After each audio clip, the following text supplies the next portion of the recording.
నమస్కారం. నా పేరు పురంధర్ బిడుదోరి. మన ఛానల్ www.youtube.com/purandhar_all కు స్వాగతం. ఈరోజు శ్రీ వాసవి కన్యకా పరమేశ్వరి దివ్య చరిత్రలో మొట్టమొదటి అధ్యాయాన్ని తెలుసుకుందాం. ఇది కేవలం ఒక దేవతా గాథ కాదు, ధర్మాన్ని నిలబెట్టడానికి ఒక కన్యక చేసిన మహత్తర త్యాగం.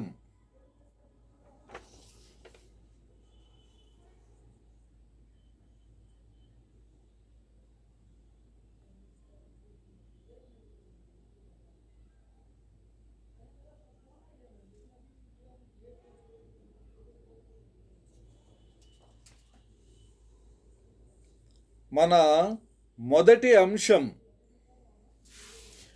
ఉపశీర్షికలు 10 వాక్యాలు.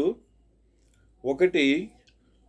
10వ శతాబ్దంలో వైశ్యుల కీర్తి ప్రతిష్టలు ఎల్లలి దాటిన రోజుల్లో ఈ కథ మొదలవుతుంది.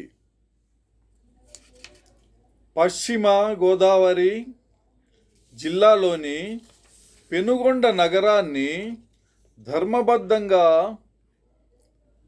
పరిపాలిస్తున్న రాజు కుసుమశ్రేష్ఠి గురించి ముందుగా తెలుసుకుందాం.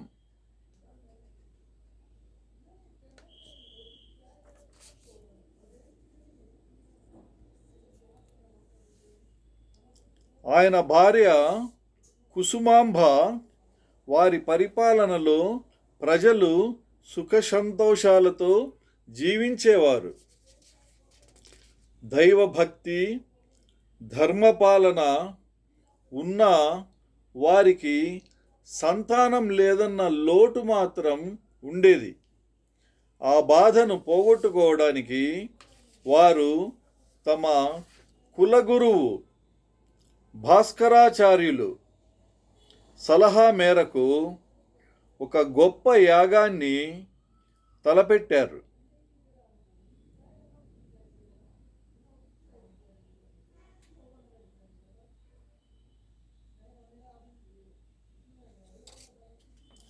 అదే దశరథ మహారాజు కూడా చేసిన ప్రసిద్ధి చెందిన పవిత్రమైన పుత్రకామేష్టి యాగం. ఆ యాగ ఫలితంగా వారికి సాక్షాత్తు ఆదిపరాశక్తి అనుగ్రహించిన దివ్య ప్రసాదం లభించింది.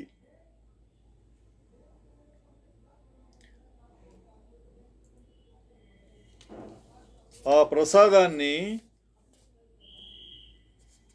కుసుమాంబ సేవించగా ఆమె గర్భం దాల్చి అసాధారణమైన శుభసూచికాలు కనిపించాయి.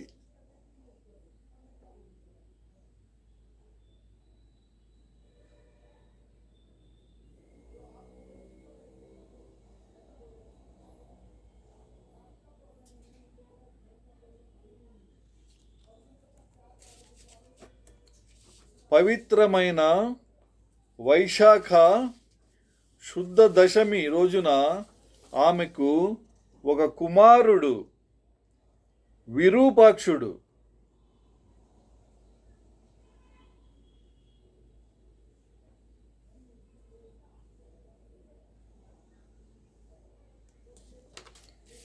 ఒక కుమార్తె వాసవి జన్మించారు.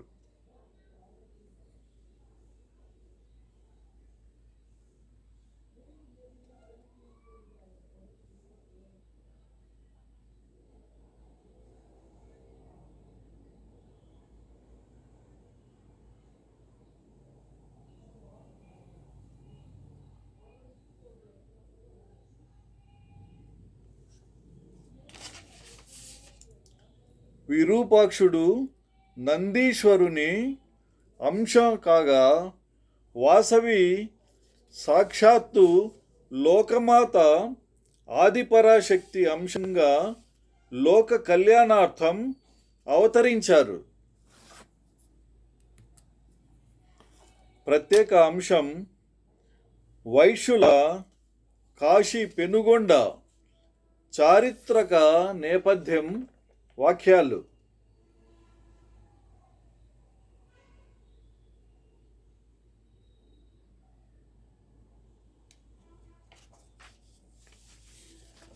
ఇక్కడ మనం చర్చించుకునేది పెనుగొండను వైశ్యుల కాశీ అని ఎందుకు పిలిచారో అనే అంశం.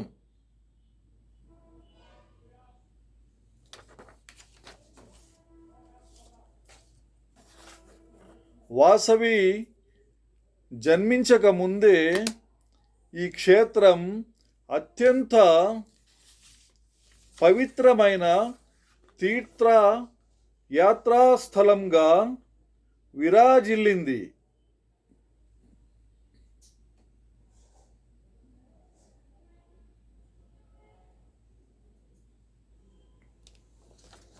పౌరాణికంగా చూస్తే బ్రహ్మ, విష్ణు, మహేశ్వరులు త్రిమూర్తులు ఒకేసారి దర్శనమిచ్చిన పుణ్యభూమి ఇది.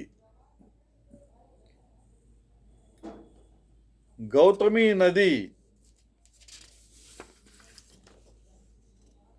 గోదావరి ఉపనది,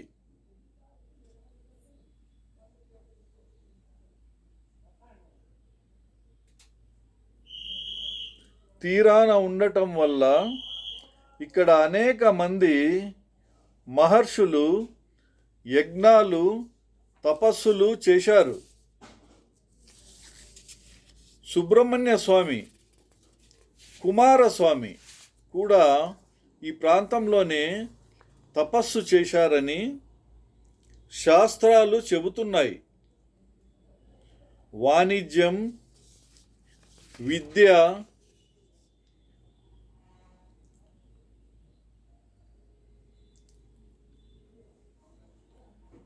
ధర్మానికి నెలవైన ఈ నగరం అప్పటి 18 మహాపట్టణాలకు రాజధానిగా వెలిగింది.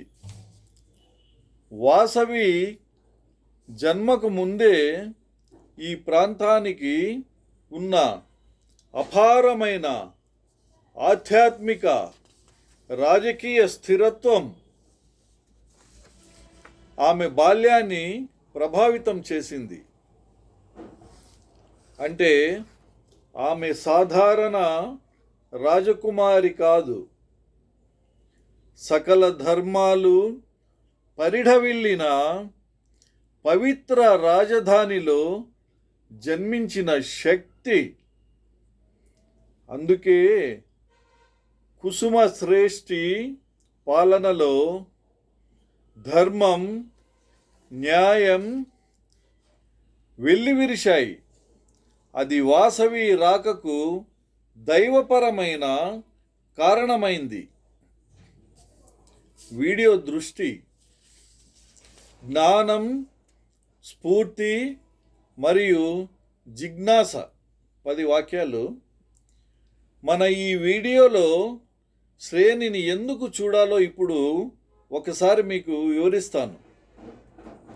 మీరు వాసవి మాత గురించి తెలుసుకోవాలనే జిజ్ఞాసను ఈ వీడియో మొదట సంతృప్తిపరుస్తుంది.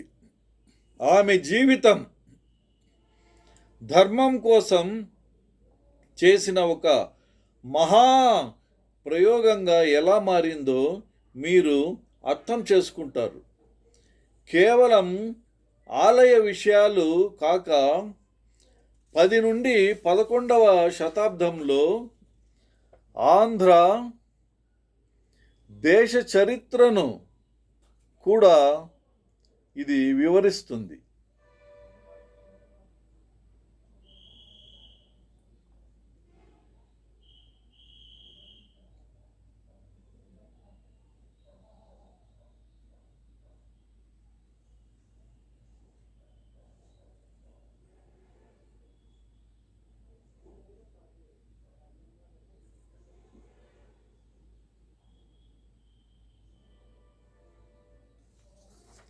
వాసవి బాల్యంలోనే శివుని పట్ల ఎంతటి భక్తిని వైరాగ్యాన్ని ప్రదర్శించిందో మానసిక విశ్లేషణ చేస్తాం. ఆమె బాల్యం నుంచే నిత్య కన్యకావ్రతం, గౌర బాలికావ్రతం ఎలా ఆచరించిందో లోతైన ఆధ్యాత్మిక అర్థాన్ని తెలుసుకుందాం. చరిత్రను, భక్తిని, తత్వశాస్త్రాన్ని కలగలిపి ఆసక్తికరంగా తెలుగులో మీకు అందిస్తాం. ప్రతి అంశం పూర్తి సత్యమైన, ఆమోగ్యమైన పురాణ గ్రంథాల ఆధారంగా రూపొందించబడింది. ఈ వీడియో ద్వారా మీరు కేవలం జ్ఞానాన్ని పొందడమే కాదు, ఆనందాన్ని, స్ఫూర్తిని కూడా పొందుతారు. రాబోయే ఎపిసోడ్లో అసలు సంఘర్షణ ఎలా మొదలైందో తెలుసుకోవాలంటే తప్పకుండా మాతో కలిసి ప్రయాణించండి. ఈ ప్రయత్నం మీకు నచ్చినట్లయితే దయచేసి లైక్ చేయండి, మీ మిత్రులకు షేర్ చేయండి, మీ అభిప్రాయాలను కామెంట్ విభాగంలో పంచుకోండి.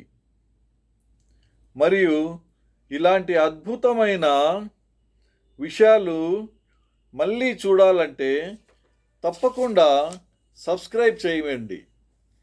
జై వాసవి మాత.